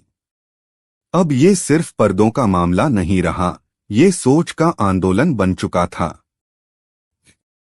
मुल्ला हर दिन दीवार के पास जाकर बैठते, अखबार पढ़ते और बच्चों से पूछते, अगर दीवार तुम होती तो क्या छिपाना चाहती? एक बच्ची ने कहा, मेरी मम्मी की चिल्लाहटें। एक लड़के ने कहा, मेरे पापा का फोन पर झूठ बोलना। एक बुजुर्ग बोले, मेरी पेंशन की चुप्पी। अब मोहल्ले में कुछ अजीब सा बदलाव था। लोग एक दूसरे को देखने से पहले अपनी दीवारें देखने लगे थे। कुछ दीवारों को धोया गया, कुछ को पोंछा गया और कुछ पर फूलों की माला टांगी गई। तब एक सुबह दीवार ने अपने पर्दे से बाहर हाथ निकाला। नहीं, सचमुच का हाथ नहीं, बल्कि एक पेंट किया हुआ हाथ। जैसे किसी बच्चे ने उंगली से दीवार पर एक लाल हथेली बना दी हो। और उसके नीचे लिखा था, मैं अब भी यही हूं, बस थोड़ा थक गई थी। अब हर कोई मानने लगा कि दीवारें जिंदा हैं। सरकारी अफसर तक आए। उन्होंने दीवार की मानसिक स्थिति का परीक्षण करने की बात कही। क्या ये एक मानसिक दीवार है? अफसर ने पूछा। मुल्ला बोले, आप अपनी कुर्सी की मानसिक स्थिति का परीक्षण कब करवाएंगे? वो आपसे ज्यादा हिलती है, कम बोलती है। एक और शाम एक अनजान आदमी आया। लंबा कोट, आंखों में अजीब सी शांति। उसने दीवार के पास जाकर बस एक शब्द कहा, माफ करना। दीवार से कोई जवाब नहीं आया। लेकिन हवा में उस दिन कुछ हल्का सा बदलाव था। रात में जब सब सो रहे थे, उस आदमी ने अपना कोट दीवार के ऊपर टांग दिया। अब पर्दा हट गया था और दीवार के ऊपर लटक रहा था एक कोट, जैसे दीवार ने इंसान से कपड़े उधार लिए हों ताकि थोड़ी देर इंसान हो सके। सुबह जब लोग उठे, उन्होंने देखा कि दीवार अब बिल्कुल वैसी ही दिखती थी, उखड़ी हुई, पुरानी, वही दरारें, वही दाग, पर उसमें कुछ बदल चुका था। कोई कह रहा था, अब उसमें दर्द कम दिखता है। कोई बोला, अब वो हमें देखती है। और फिर उसी दिन मोहल्ले की सारी दीवारों पर एक एक चुटकी रंग अपने आप उभर आया। कोई पीली, कोई नीली, कोई बस हल्की गुलाबी। रमजानी ने पूछा, मुल्ला, ये सब क्या है? मुल्ला बोले, ये वो रंग हैं जो हम कभी बोले नहीं, सिर्फ महसूस किए। दीवारें अब हमारे अनकहे जज्बातों की तस्वीरें बन गई हैं। और पर्दा? पर्दा अब पर्दा नहीं, एक बयान था कि जो दीवारें हमें ढकती हैं, वो भी कभी कभी खुलना चाहती हैं। अब हर मोहल्ले में लोग दीवारों से सवाल पूछने लगे थे। किसी ने लिखा, दीवार, क्या तुमने मुझे रोते देखा? किसी और ने लिखा, तू कब गिरेगी? और एक छोटे बच्चे ने कोयले से लिखा, मैं भी कभी दीवार बनूंगा। और ठीक उसी रात उस पहली दीवार के नीचे फिर एक नोट मिला। इस बार उसमें सिर्फ 4 शब्द थे, अब मैं बोलूंगी भी, क्योंकि खिड़की ने सपनों की अर्जी लगाई थी। क्योंकि खिड़की ने सपनों की अर्जी लगाई थी। दीवार अब सिर्फ एक दीवार नहीं रही थी। मोहल्ले की सुबहें अब उसकी ओर देखकर शुरू होती थीं, जैसे कोई खामोश किताब जिसे सबने पढ़ना शुरू तो कर दिया है, पर कोई भी आखिरी पन्ने तक नहीं पहुंचा। लेकिन असली हलचल तब शुरू हुई जब पहली बार खिड़की ने अपनी पलकें झपकाईं। गली नंबर 36 की पुरानी हवेली की सबसे ऊपरी खिड़की, जो पिछले 15 सालों से बंद थी, एक सुबह आधी खुल गई। लोगों ने पहले सोचा कोई हवा चल रही होगी, लेकिन रमजानी ने गौर किया, खिड़की के नीचे एक चिट लटक रही थी, धागे से बंधी हुई।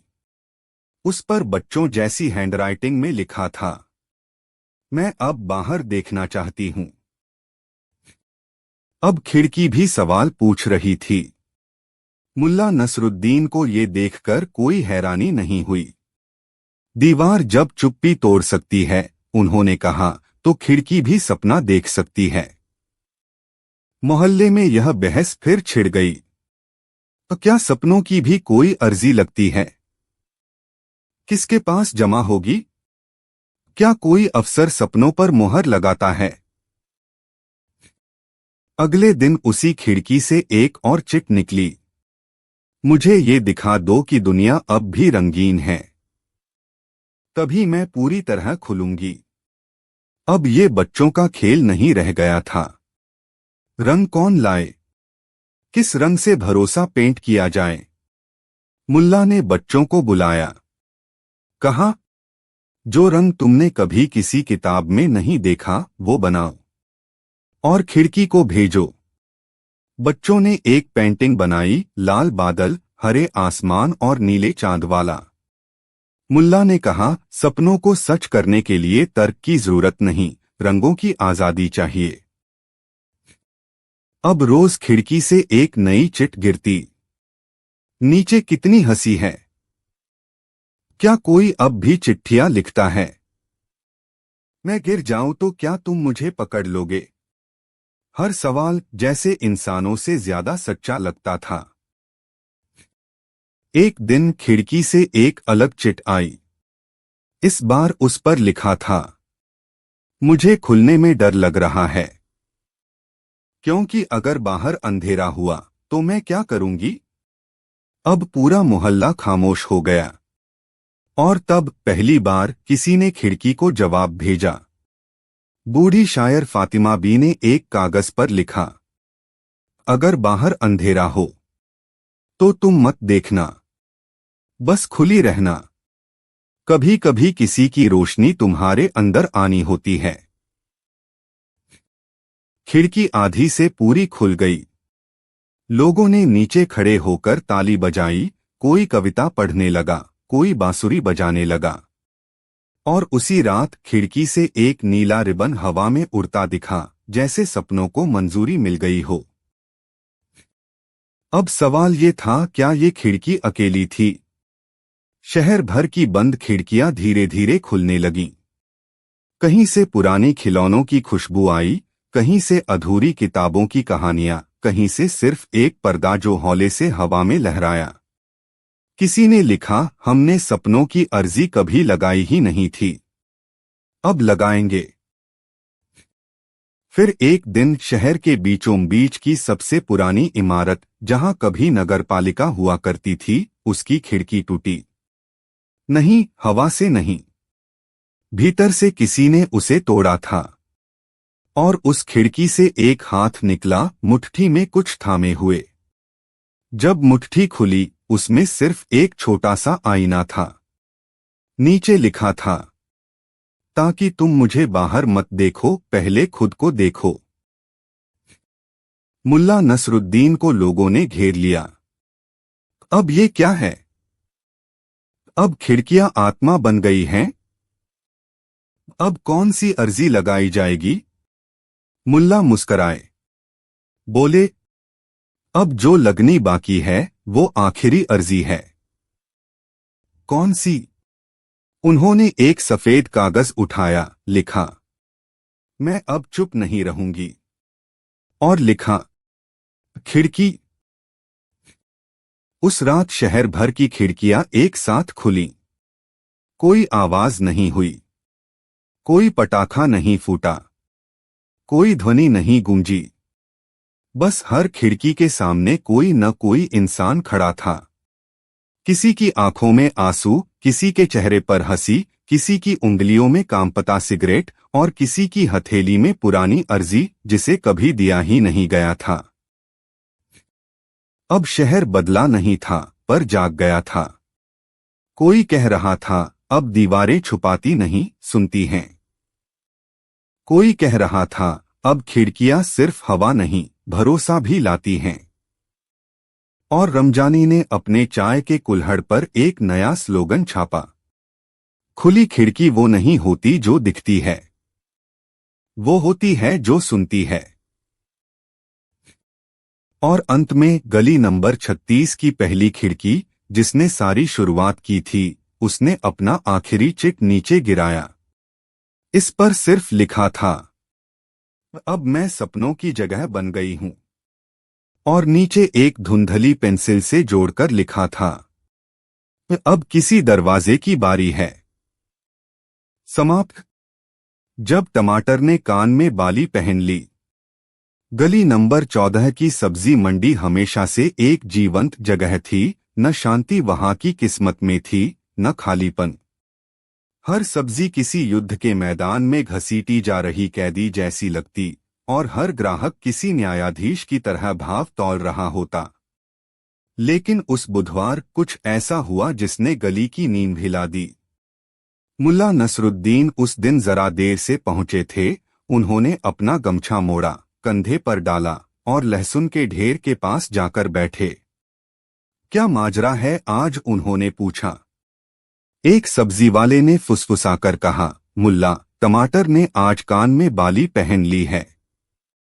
मुल्ला ने भौहें चढ़ाई। ये कौन सी नस्ल है? नस्ल नहीं, मसला है।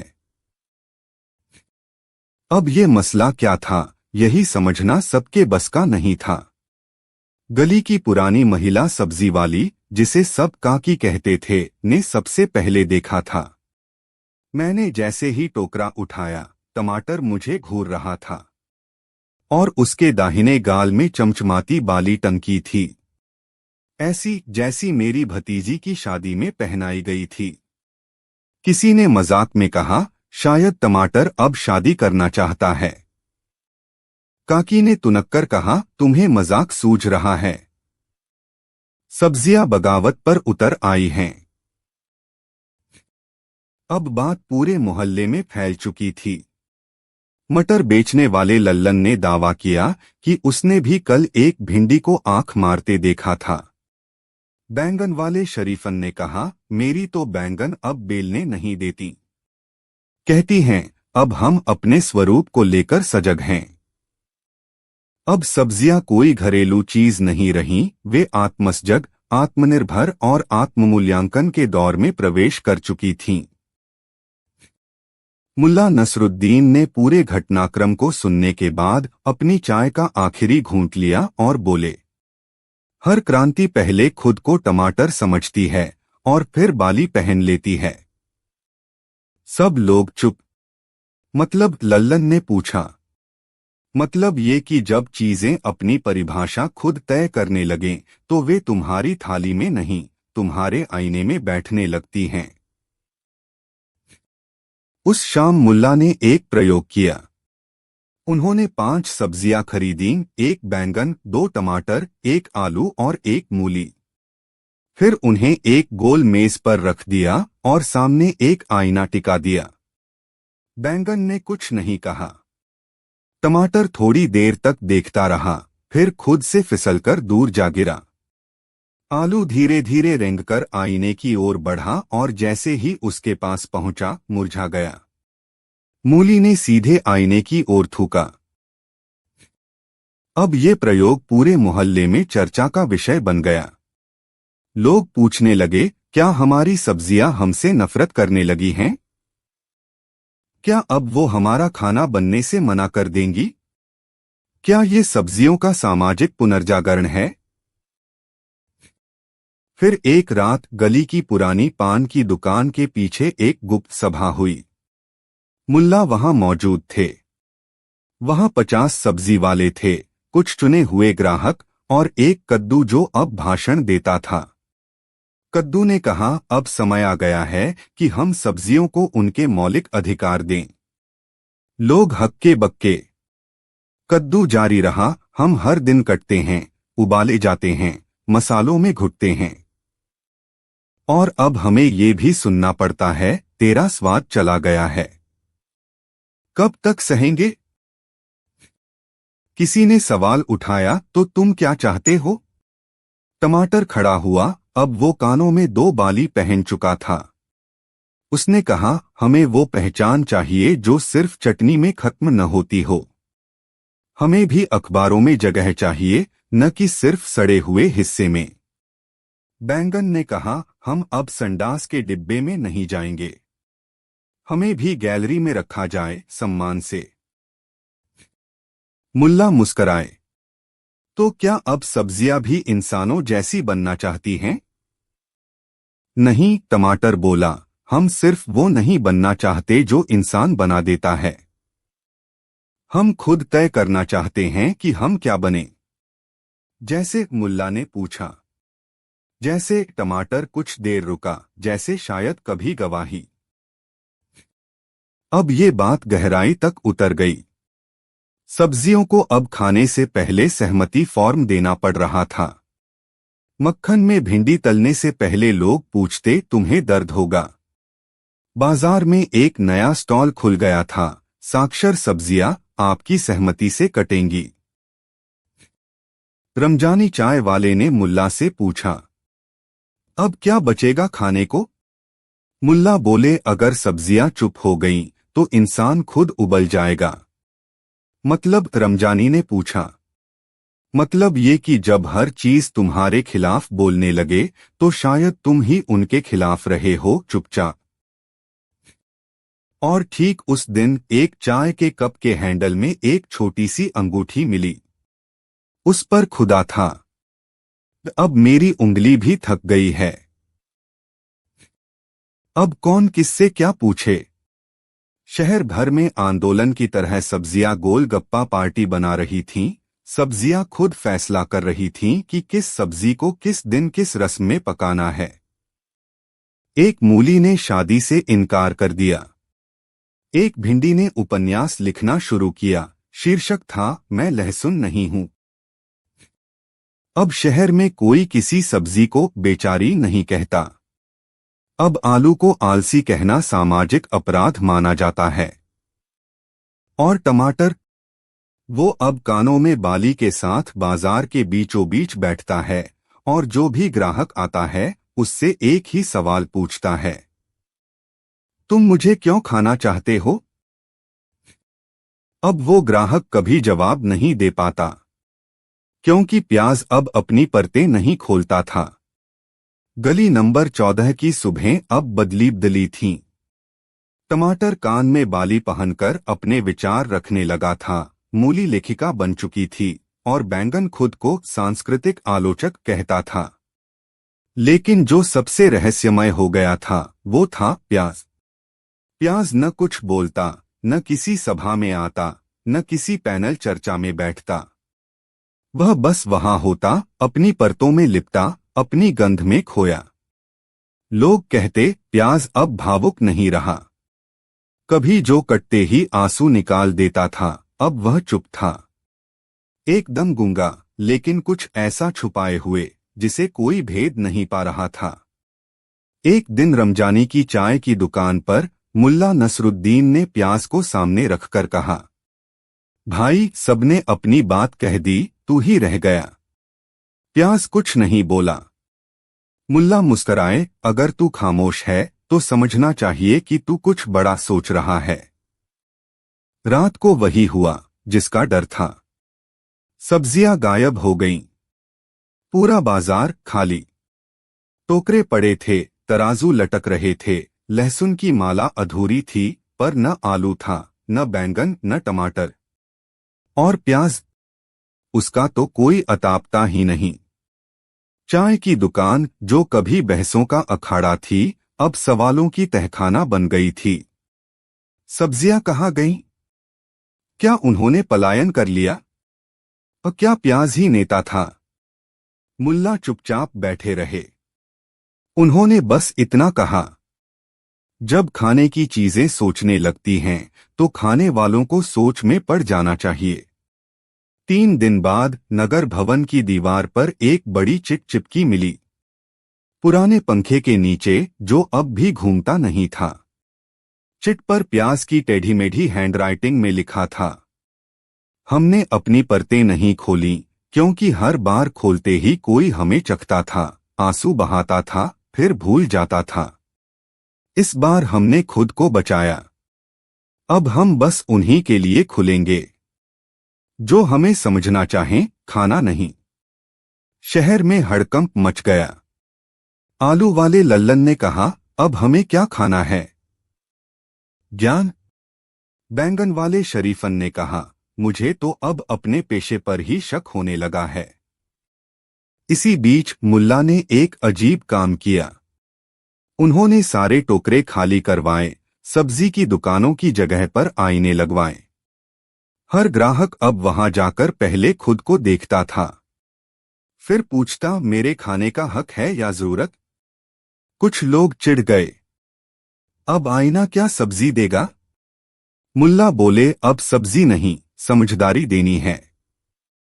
और ठीक उसी दिन मोहल्ले की सबसे पुरानी दीवार पर एक नया ठेला खड़ा हुआ, बिना सब्जी के। सिर्फ एक बोर्ड लगा था, यहां अब सिर्फ वे चीजें मिलती हैं जो पहले खुद को समझती हैं। बोर्ड के नीचे एक प्याज रखा था, अकेला, न कटा हुआ, न छिला, और उसकी एक परत हवा में फड़फड़ाती थी, जैसे कह रही हो, अब मैं सिर्फ गंध नहीं, इरादा हूं। रात होते ही सब्जियां धीरे धीरे लौटने लगीं, मगर अब वे चुप थीं। टमाटर की बाली उतर गई थी, भिंडी ने डायरी बंद कर दी थी, बैंगन अब सिर्फ बैंगन था, और प्याज, वो अपनी परतें खोलने को तैयार था। पर शर्त थी, पहले तुम अपनी खोलो। मुल्ला ने मुस्कराकर कहा। और अब कहानी खत्म नहीं, समझदारी शुरू हुई है। कहानी समाप्त। अगली कहानी। जिस दिन सिगरेट ने अनाप शनाप सवाल पूछना शुरू किया।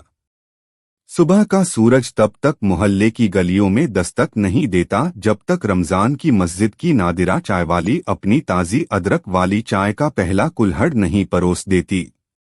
इसी कुल्हड़ के संग मुल्ला नसरुद्दीन अपनी पुरानी लकड़ी की कुर्सी पर बैठते, गधे के साथ चाय की चुस्कियां लेते और फिर चाय की भाप में घुली खामोशी को सवालों की चौकी बना देते। वह दिन कुछ वैसा ही था जब मोहल्ले में एक अनहोनी ने दस्तक दी। किसी ने देखा कि रमजान के ठेले पर रखी सिगरेट की पैकेट अपने आप खुली और वहां खड़े एक नौजवान से अनाप शनाप सवाल पूछने लगी। सबसे पहले तो रमजान ही शर्मा गया। उसने पैकेट को हाथ में उठाया, फिर उसे मुल्ला के पास ले जाकर रखा। पैकेट पर लिखा था, तुम रोज मुझे जलाकर अपनी चिंता हवा में उड़ाते हो, पर क्या कभी सोचा कि मैं तुम्हारी परतों को कैसे जलाती हूँ? रमजान ने पैकेट को जला दिया, मगर सवाल फिर भी हवाओं में तैर रहा था। दुनिया की बड़ी से बड़ी आग बुझाने के लिए पानी होता है, पर सवाल बुझता नहीं, बढ़ता ही जाता है। तभी मुल्ला मुस्कराए और बोले, सिगरेट रोज मजाक उड़ा रही है, तो शर्म कभी सवालों से नहीं होती। सब लोग हैरान हुए कि आखिर कुर्सी के उस कोने से ऐसी बात कैसे निकली, जहां अक्सर कोई नया मसला नहीं उगलता। तभी रमजान ने झिझकते हुए पूछा, मुल्ला साहब, सिगरेट मुझसे क्या पूछना चाहती है? मुल्ला ने चाय का कुल्हड़ जाम किया और बोले, वो पूछना चाहती है कि जब तुम हर दम आग जलाते हो तो जीवन की राहों में कितनी धुआं जम जाता है। मोहल्ले के लोग अब उस पैकेट के पीछे इकट्ठा हो गए। कोई बोला, हमारे यहाँ सवाल बारूद की तरह होते हैं, सुनते ही उड़ा देते हैं। कोई बोला, शायद सिगरेट इंसान होना चाहती है, सच पूछना चाहती है। मुल्ला ने जवाब दिया, जो चीज जली हुई सी दिखती है उससे पूछा नहीं जाता, उससे पूछा जाता है। तभी एक गरीब दर्जी आया, उसकी मशीन पर कपड़ों के टुकड़े बिखरे थे, और उसने कहा, मुल्ला साहब, मेरी मशीन भी रोज टुकड़े टुकड़े कर देती है। लगता है उसे भी सवाल उठाने हैं। मुल्ला ने दर्जी से कहा, तो उसे भी बैठाओ, चाय पिलाओ और सुनो कि मशीन क्या कहती है। दर्जी ने मान लिया, मशीन के पास कुर्सी रखी और चाय की प्याली दी। मशीन ने धीमे धीमे खड़खड़ाहट में आवाज बनाई और बोली, तुम्हारी जल्दी मुझसे थक चुकी है, पर क्या तुमने कभी मुझे ठहरकर समझने की कोशिश की? दर्जी की आंखें नम हो गईं। मशीन की आवाज में जीवन के सुर थे और उसे एहसास हुआ कि मशीनें भी इंसान की तरह थकान बर्दाश्त करती हैं। अब पूरे मोहल्ले में मशीनों और सिगरेटों की पंचायत बुलाई गई। लोग एक स्टील की मेज के चारों ओर बैठ गए, जिस पर सिर्फ चाय के कुल्हड़ थे और बीच में एक जलता हुआ अंगार। मुल्ला बोले, जब सवाल ही सुलगा रहे तो जवाब नहीं भी तो सुलझते हैं। लोग सोचने लगे कि आखिर सुलगते हुए सवाल ही हमसे खामोशी क्यों मांग रहे हैं। तभी मोची आया। उसने अपने पुराने चमड़े के जूते उतारे और बोला, मुल्ला साहब, मेरी जूते की गेरू की खुशबू मेरे पैर तक नहीं पहुंचती। लगता है जूते के भी सवाल हैं। मुल्ला ने दुकान के सामने रखी खड़ाऊ पर हाथ रखकर कहा, हर चीज के पीछे एक राह होती है, उस राह में चुप्पी नहीं होती, सवालों का कानाफूसी होती है। फिर शाम को मोहल्ले की बिजली चली गई। अंधेरे में हर सड़क की दीवारें जैसे सुलग सी गईं और हर दीवार पर खामोशी के भग्नावशेष झिलमिला रहे थे। उस अंधेरे में चमकीली रोशनी पैकेट का टुकड़ा बनकर फैल गई, सिगरेट का दाना पकड़ा रहा था, मानो कहना चाहता हो, अब तुम मेरी राख में भी सवाल खोजो। मोहल्ला शीशे की तरह टूट गया, पर मुल्ला बेजान नहीं हुए। उन्होंने हाथ में चाकू थामकर कहा, अब सवाल खुद ही लिखेंगे मशाल की लौ से। अगली सुबह जब बिजली लौटी, रोशनी में चाय की दुकान के सामने सबने देखा कि सिगरेट का पैकेट गायब हो चुका है। मशीन चुप है, मशीनें फिर सिर रही हैं, दर्जी की आंखें सूनी हैं, मोची ने जूते पहन लिए पर गुस्से की खनक गुम है। सभी इकट्ठा हुए तो मुल्ला ने खामोशी से जमी सलाखों पर हाथ रखा और बोला, सवाल सबके भीतर हैं, पर जवाब हवाओं में उड़ गया। अब सवालों की राख में वेबीन बना लो। लोगों को समझ नहीं आया, लेकिन एक बूढ़े ने कहा, शायद सवालों की राख हमें आदमी नहीं, खुदा बना देती है। दूसरे ने कहा, या फिर हमें खुद से डरना सिखाती है। और तभी रबड़ वाली दुकान से एक अजनबी निकला, हाथ में सिगरेट के 4 कोयले लिए। उसने चारों को दिए और बोला, ये 4 कोयले अपने अपने सवालों की याद में जलाकर रखो। और याद रखना, जब सवाल ही राख हो जाए तब नई आग बुझाया नहीं, नई कहानी जलाई जाती है। वो अजनबी सरक गया, जैसे हवाओं की तरह आया हो और फिर गुम हो गया। मोहल्ला अब चुप था, पर चुप्पी में सिगरेट की गंध और मशीन की खड़खड़ाहट बसी हुई थी। सबने 4 कोयलों को चारों कोनों में रखा, दीपक की तरह। मुल्ला ने आखिरी कोयला अपनी कुर्सी पर रखा और बोले, अब हम चारों कोयलों से रिश्ते बनाएंगे जो जलते रहेंगे पर राख कभी नहीं होंगे। और ठीक वहां चाय की दुकान की 4 दीवारों पर 4 चिट्ठियां टंगी मिली, बिना किसी हस्ताक्षर के। मैं वो सवाल हूं जिसे तुम रोशन करना भूल गए। मैं वो चिंगारी हूं जिसे तुम हवा न पकड़ने दो। मैं वो आग हूं जिसे बुझने दो पर राख में फूल खिला दो। मैं वो कहानी हूं जो इंतजार कर रही है अगली आग की। उस दिन तल्ली ने चश्मा मांगा।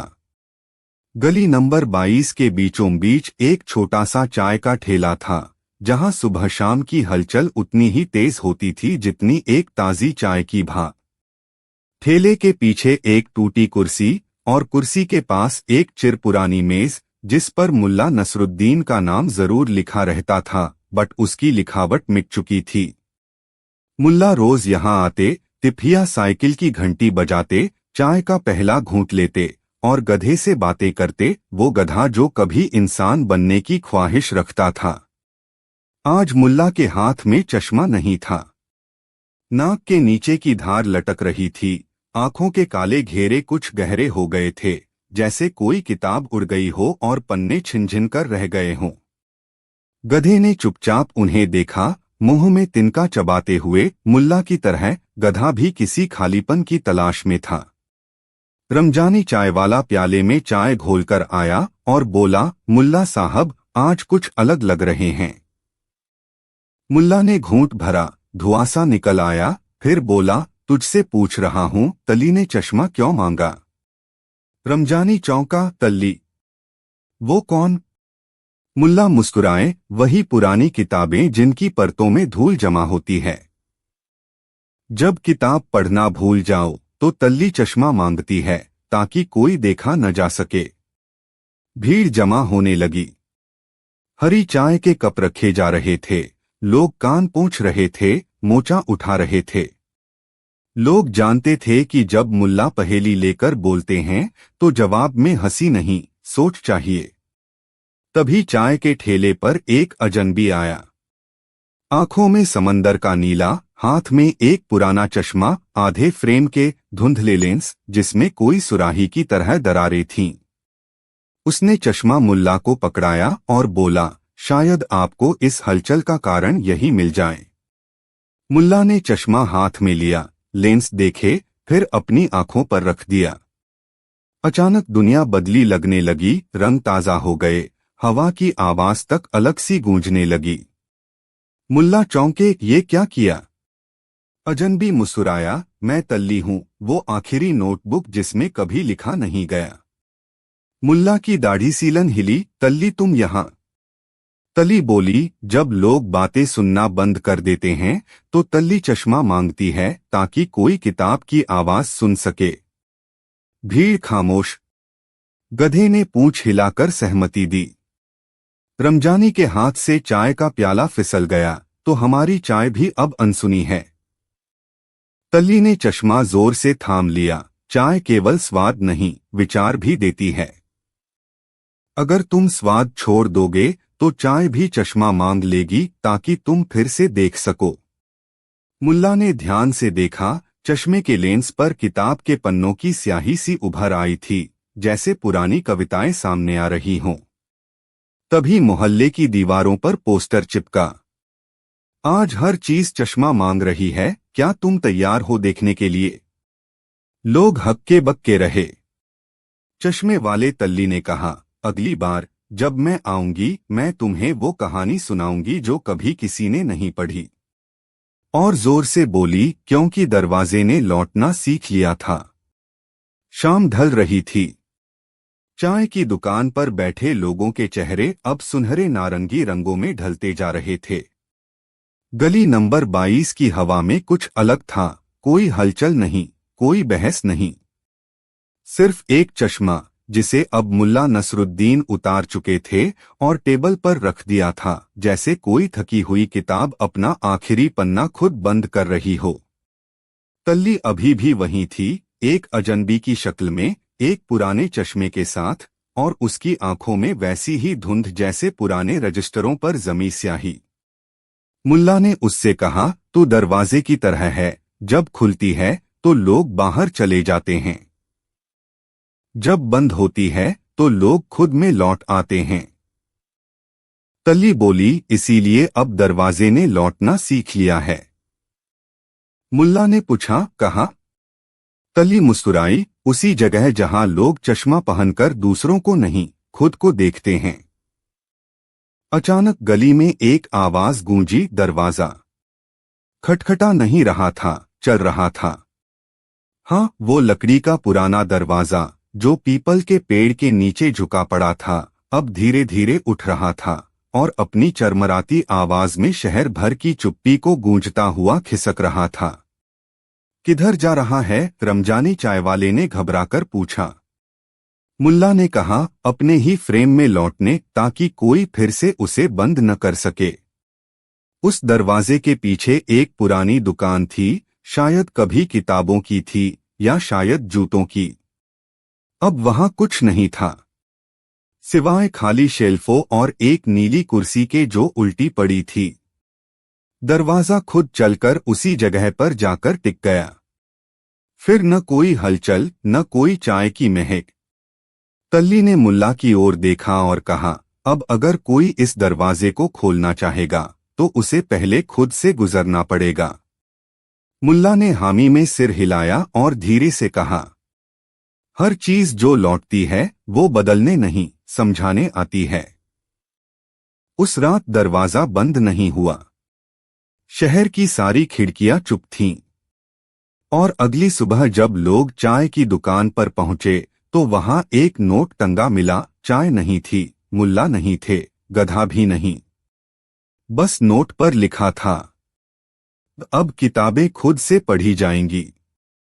नीचे एक और पंक्ति थी, कुछ टेढ़ी मेढ़ी, जैसे किसी बूढ़े पन्ने की हैंडराइटिंग हो।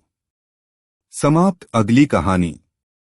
जिस दिन खड़ाऊ ने रिटायरमेंट ले लिया। गांव का नाम था बेलदारपुर। नाम भले ही मेहनत के प्रतीक जैसा था, लेकिन मेहनत वहां सिर्फ अफवाहें करती थीं। गली-गली में चर्चा रहती कि किसके घर की दीवार गिरने वाली है, किसका पंखा चलकर उड़ गया और किसने आज फिर मुल्ला नसरुद्दीन को बहस में हराने की नाकाम कोशिश की।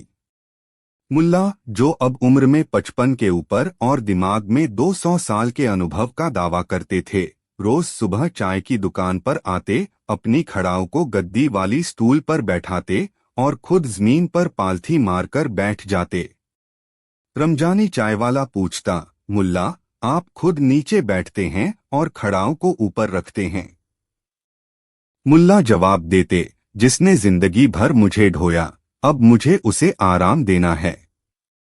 यह बात सुनकर एक बार गांव का पंचायत सचिव बोला, तो क्या आप भी अब आराम में जा रहे हैं, मुल्ला? मुल्ला बोले, अभी नहीं। अभी मेरी खड़ाऊ रिटायर हो रही है, मैं नहीं। मैं अभी अफवाहों का पेंशन बांटना बाकी है। खड़ाऊ की विदाई सभा। एक दिन सुबह जब नींबू के पेड़ पर बैठे कबूतर भी सुस्ती में थे और चाय की दुकान पर भगोना खोलने से ज्यादा थकान में था, तभी अचानक मुल्ला ने घोषणा की, आज मेरी खड़ाऊ रिटायर हो रही है। लोग चौंके। खड़ाऊ रिटायर? चाय वाले रमजानी ने पूछा, मुल्ला, खड़ाऊ क्या कोई सरकारी कर्मचारी है? मुल्ला बोले, सरकारी होती तो पेंशन ले जाती, ये तो इज्जत ले जा रही है। लोग जुटने लगे। कोई नींबू की टोकरी लेकर आया, कोई सूखा फूल, कोई 2 दिन पुरानी अखबार जिसमें खड़ाऊ पर कुछ भी नहीं छपा था। एक बूढ़े ने तो खड़ाऊ पर हार तक डाल दिया, जिसे बाद में पता चला वह हार दरअसल उसके भैंस के गले का पट्टा था। एक बेंच पर खड़ाऊ को बैठाया गया। पास में एक चाय का प्याला रखा गया, उसमें दूध नहीं था, सिर्फ गर्म पानी और थोड़ी ईमानदारी। भाषण और भावनाएं। पहले नंबर पर बोले लल्लन पोस्टमैन, जो रोज मुल्ला की खड़ाऊ से टकराते थे क्योंकि वे चिट्ठी नहीं लाते थे, सिर्फ गप्पे देते थे। मुझे याद है जब मैंने पहली बार खड़ाऊ को देखा था। मैंने सोचा था ये सख्त है, मगर इसके नीचे एक मुलायम दिल है। लोग भावुक हो उठे। खड़ाऊ वैसे तो अब भी कुछ नहीं बोली थी, पर उसकी चुप्पी में गहराई थी। फिर बोले, बिल्ला दर्जी, एक दिन मेरी कैंची गुम हो गई थी, मैं चप्पल सिल रहा था, तब मुल्ला की खड़ाऊ ने मुझे राह दिखाई और मेरी उंगली काट दी। लोग हंसे। खड़ाऊ अपनी मौन भाषा में मुस्कराई। मुल्ला का संबोधन। फिर खुद उठे मुल्ला। उन्होंने एक लंबा सांस लिया और बोले, ये खड़ाऊ मेरी नहीं थी, ये मेरी गलतियों की गवाह थी। जहां मैं मुड़ा, ये सीधी रही। जहां मैं फिसला, ये जमीन बनी। और जब मैं चुप हुआ, ये आवाज बनी। भीड़ एकदम शांत हो गई। सिर्फ रमजानी के भगोने में चाय की गड़गड़ाहट थी। ये खड़ाऊ अब रिटायर हो रही है, लेकिन इसके निशान सड़क पर रहेंगे। कभी किसी ने मुझे याद किया, तो मेरी बातों को नहीं, मेरी चुपचाप चलती इन खड़ाऊ को याद किया जाए। फिर उन्होंने खड़ाऊ उठाई, उसे माथे से लगाया और धीरे से जमीन पर रख दी। खड़ाऊ के जाने के बाद अगले दिन दुकान पर जब लोग आए तो मुल्ला नंगे पैर थे। रमजानी ने पूछा, मुल्ला, अब क्या नया जूता पहनोगे? मुल्ला बोले, जूता वो पहनता है जो दुनिया से लड़ता है। मैं तो अब सिर्फ सुनना चाहता हूं। बात फैल गई। अब गली में सब अपने अपने जूते निकालकर देखने लगे। किसी ने पॉलिश बंद कर दी, किसी ने अपने पुराने हवाई चप्पल को विरासत कहा। खड़ाओं की आत्मक था। रात को मुल्ला ने एक नई बात कही। मैं खड़ाओं की आत्मक था लिख रहा हूं। नाम है जमीन से चिपके पन्ने। किसी ने पूछा, पहला अध्याय क्या होगा? मुल्ला बोले, वही जब पहली बार मैं मंदिर में गया और खड़ाऊ बाहर छोड़ दी, तब खड़ाऊ ने कहा था, तू अंदर भगवान को ढूंढ रहा है, मैं बाहर इंसान को। लेकिन रिटायर खड़ाऊ गई कहा। लोगों को अब चिंता होने लगी थी। वो खड़ाऊ गई कहा। क्या उसे दफना दिया गया? क्या किसी संग्रहालय में रख दिया गया? या फिर क्या वो अब किसी और के पैरों में है? एक अफवाह चली कि वो खड़ाऊ अब रात के समय मंदिर की सीढ़ियों पर खुद चढ़ जाती है और सूरज निकलने से पहले गायब हो जाती है। कोई कहता, मैंने देखा, वो हवा में चल रही थी। दूसरा कहता, वो किसी अनजान पाव के नीचे थी, जैसे किसी का इंतजार कर रही हो। मुल्ला की चुप्पी। मुल्ला अब ज्यादा बोलते नहीं थे। वो बस दुकान पर बैठते, चाय पीते और नंगे पैर जमीन पर हल्की चहलकदमी करते। एक दिन रमजानी ने पूछा, मुल्ला, आप जब चलते हैं तो लगता है जैसे कोई और भी साथ चल रहा है। मुल्ला मुस्कराए, जो छोड़ते हैं वो कभी पीछा नहीं छोड़ते। गांव में चुप्पी की बाढ़। धीरे धीरे गांव में बहसें कम होने लगीं। लोग बातों से ज्यादा सोचने लगे थे। अब हर आदमी अपने जूतों को शक की नजर से देखता। कहीं ये भी मुझे नहीं छोड़ दे। लल्लन पोस्टमैन अब चिट्ठी पहुंचाने लगा था। बिल्ला दर्जी ने अपनी कैंची पर नाम लिख दिया। रमजानी चाय में अब शक्कर कम और सच्चाई ज्यादा डालता था। गांव बदल रहा था, चुपचाप, धीरे धीरे। जैसे खड़ाओं के पुराने निशान मिटते नहीं, घुलते हैं। फिर एक दिन एक बूढ़ा आदमी आया। उसके पाव में वही खड़ाऊ थी। सब चौंके। किसी ने पूछा, ये कहाँ से मिली? बूढ़ा बोला, मैं तो एक पहाड़ी गांव से हूं। ये खुद चलकर मेरे पास आई। बोली, अब तुझे चलना है। लोगों की आंखें फटी की फटी रह गईं। मुल्ला चुप थे। उन्होंने सिर्फ इतना कहा। अब समझ आया, खड़ाऊ क्यों रिटायर हुई थी, ताकि किसी और की शुरुआत बन सके। और फिर उसी शाम दीवार पर एक पोस्टर लगा मिला। अंग्रेजी में नहीं, न हिंदी में। बस खड़ाऊ की परछाई बनी थी और नीचे लिखा था, गांव में अब खड़ाऊ का जिक्र वैसे ही होता था जैसे किसी बूढ़े ऋषि की आखिरी सीख, आधी समझ आती, आधी बस हवा में उड़ती। मुल्ला नसरुद्दीन अब पहले जैसे नहीं थे। चुप ज्यादा, बोलते कम। हर सुबह दुकान पर आते, लेकिन अब जमीन नहीं देखते, आसमान को ताकते रहते, जैसे कुछ सुन रहे हों या शायद कुछ खो गया हो। रमजानी चाय वाला एक दिन पूछ बैठा। मुल्ला, खड़ाऊ गई, बात गई, अब आप क्या ढूंढ रहे हो? मुल्ला बोले, जिस दिन सपने तकिए से निकलना बंद कर देते हैं, इंसान जागते हुए भी सोता है। रमजानी कुछ समझा नहीं। उसने पूछा, क्या आप अब सो नहीं रहे? मुल्ला ने सिर हिलाया, तकिए ने सपनों से इस्तीफा दे दिया है। अब नींद सिर्फ आंखें बंद करने का नाम है। गांव की रात और तकिए की गवाही। उस रात मुल्ला की खाट पर एक नई हरकत हुई। किसी ने देखा, उनका तकिया बाहर आंगन में बैठा है। हाँ, तकिया अकेला, मुड़ा नहीं, गीला नहीं, बस बैठा है। लल्लन पोस्टमैन ने कहा, मैंने देखा, तकिया आंखें बंद करके सांस ले रहा था। बिल्ला दर्जी बोला, तकिए ने मुझसे कहा, अब मैं सिर्फ गर्दन नहीं संभालूंगा, अब मैं इज्जत भी नहीं उठाऊंगा। गांव में अफवाहें तेज हो गईं। तकिया मुल्ला से नाराज है।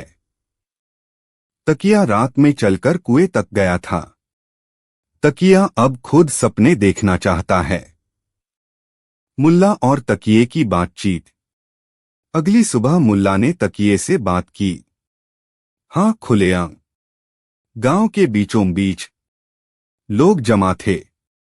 मुल्ला बोले, तू क्यों नाराज है? तकिए ने कोई जवाब नहीं दिया, पर उसकी सिलाई थोड़ी खुल गई, जैसे कोई बात दिल से निकलने को हो। मुल्ला फिर बोले, क्या मैंने तुझ पर ज्यादा बोझ डाला? अब तकिए से एक रुई का तिनका बाहर झांका। तब मुल्ला बोला, तू मेरे सपनों का साथी था, अब तू खुद सपने बनने चला है। तकिया अब हल्के से फड़फड़ाया, जैसे किसी ने उसे पुकारा हो। और फिर वो उठ खड़ा हुआ। हाँ, गांव की आंखों के सामने मुल्ला का तकिया खड़ा हो गया। कोई डर गया, कोई रो पड़ा, पर मुल्ला चुपचाप मुस्कराए। आखिरी नींद। उस रात मुल्ला ने खाट पर सिर नहीं रखा। तकिए के पास जाकर बोले, जा, अब तू जो देखेगा वही लोग देखेंगे। फिर वो जमीन पर बैठ गए, पीठ दीवार से टिकाकर आंखें मूंद लीं। सुबह तक मुल्ला वैसे ही बैठे थे, लेकिन उनकी सांसें अब नहीं चल रही थीं। तकिया वहीं था, खाट पर, सीधा, न मुला हुआ, न धंसा हुआ। रमजानी ने धीरे से तकिया उठाया। उसमें से एक कागज निकला, मुल्ला की लिखावट में। उस पर सिर्फ एक वाक्य था, अब सपनों की बारी है जागने की। अंतिम दृश्य। मुल्ला का जनाजा नहीं उठा। कोई रोया नहीं। गांव में शांति थी, मगर भारी। उस रात हर घर में तकिए सपने दिखा रहे थे। कोई अपने बचपन में चला गया, कोई अपने बूढ़े पिता की गोद में, और कोई मुल्ला की दुकान पर बैठा था, चाय के प्याले में उलझा हुआ। और तभी गांव की दीवार पर अगली सुबह एक नई पंक्ति उभर आई। क्योंकि कंबल अब ठंड से डरने लगा था। गांव की सुबह उस दिन जरा अलग थी। न वैसी धूप, न वैसा शोर। दुकान पर चाय खौल रही थी, मगर किसी ने मांगा नहीं। रमजानी वहीं बैठा था, स्टोव की तरफ पीठ किए, सामने टंगी उस पुरानी खड़ाओं की छाया को देखता रहा, जो अब वहां नहीं थी। मुल्ला नसरुद्दीन की मौत की खबर सबको थी, पर किसी ने मर गए जैसे शब्द नहीं कहे। कोई कहता, अब वो सपनों में रहता है। कोई कहता, वो खड़ाऊ बन गया है, जो अब हर सोच में चलती है। और कोई बस खामोश था, जैसे कोई बात अब कहने लायक नहीं रही। अंतिम सभा। पंचायत चौक में, जहां कभी मुल्ला ने बहस की थी कि सबसे बड़ा झूठ कौन सा है, वहीं उनका लकड़ी का चौकोर खाट रखा गया था। उस पर न कोई माला थी, न फूल। सिर्फ एक तकिया था, और उसके पास एक छोटी सी पट्टी, जिस पर लिखा था, यह सिर के नीचे नहीं, अब ज़माने के ऊपर रहेगा। लोग आए, खड़े रहे, कुछ देर चुपचाप तकिए को देखा और चले गए। कोई जलाया नहीं, कोई दफनाया नहीं। मुल्ला के नाम पर न आरती हुई, न नमाज, बस चुप्पी का जनाजा निकला। मुल्ला की आखिरी चाल। कुछ हफ्तों बाद रमजानी की दुकान के पिछवाड़े की दीवार से मिट्टी झड़ने लगी। किसी ने सोचा दीवार टूट रही है, लेकिन पीछे एक लकड़ी का संदूक निकला। उस पर लिखा था, जिस दिन तकिए ने सपने रोक दिए, उस दिन जरा जोर से सोचना। संदूक खोला गया। अंदर एक कागज था, मुल्ला की लिखावट में। मैं मर नहीं सकता। मैं हंसी में हूं। मैं उस वक्त हूं जब तुम अपने जूते को उल्टा पहन लेते हो और सोचते हो यही सही है। मैं वहां हूं जहां चाय में चीनी नहीं हो, लेकिन बात मीठी लगे। मुझे जलाना मत, मुझे भूलना मत, और सबसे जरूरी, मुझे ढूंढना मत। मैं अब तुम्हारे अंदर हूं। और इस तरह मुल्ला नसरुद्दीन गया नहीं। वह हर गली की दीवारों में है, हर खड़ाव के निशान में, हर तकिए की रुई में, और हर उस चाय में जो अफवाह से ज्यादा सच्चाई उबालती है। अब कहानी पूरी होती है। मुल्ला नसरुद्दीन की आखिरी कहानी नहीं, पर अंतिम अध्याय। यह एक जीवन नहीं था, यह एक आईना था, जिसमें जो देखे वही दिखे, चाहे खुद का झूठ हो या किसी और की सच्चाई। मुल्ला का सफर यहीं थमता है, लेकिन वो हंसी, वो सवाल, वो चुप्पी अब आपकी है।